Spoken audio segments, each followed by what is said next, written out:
2023 বৰ্ষৰ সন্মানীয় শ্ৰীমন্ত শংকৰদেৱ বঁটা স্বনামধন্য শিল্পী ডক্টৰ সোণাল মানসিং ডাঙৰীয়ানীলৈ আগবঢ়োৱা হৈছে।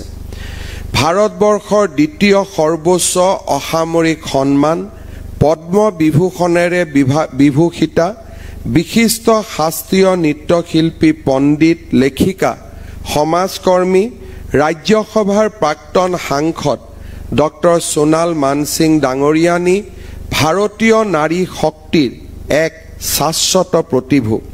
তেখেতৰ অসাধাৰণ জীৱন কাহিনী মানসিক দৃঢ়তা সৃষ্টিশীলতা আৰু নৃত্যৰ প্ৰতি গভীৰ অনুৰাগে কেইবা দশক ধৰি দেশৰ সমাজ আৰু সাংস্কৃতিক জগতখনক জীপাল কৰি ৰাখিছে।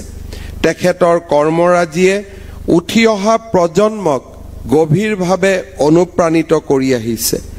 ভাৰত নাট্যম আৰু ওডিচী নৃত্যৰ জৰিয়তে ডক্টৰ সোণাল মানসিং ডাঙৰীয়ানীয়ে নৃত্য কলাক মহিলা সবলীকৰণ সামাজিক ন্যায় আৰু পৰিৱেশ সচেতনতাৰ এক অনন্য শক্তিশালী মাধ্যমলৈ ৰূপান্তৰ কৰিছে। দ্ৰৌপদী মুক্তি মানৱতা মেৰা ভাৰত আদিৰ দৰে তেখেতৰ বিখ্যাত সৃষ্টিয়ে শাশ্বত পুৰাণক সমকালীন প্ৰাসংগিকতাৰ সৈতে একত্ৰ কৰিবলৈ সক্ষম হৈছে।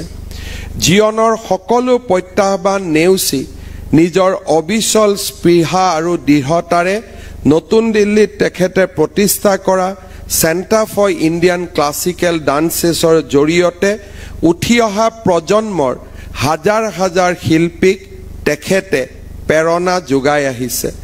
ডক্টৰ সোণাল মানসিং ডাঙৰীয়ানীয়ে নিজৰ অনবদ্য সৃষ্টিশীলতাৰে নৃত্যক সাহিত্য ভাস্কৰ্য আৰু আধ্যাত্মিকতাৰ সৈতে সংপুষ্ট কৰি এক সমন্বিত শিল্পকলাত পৰিণত কৰিছে।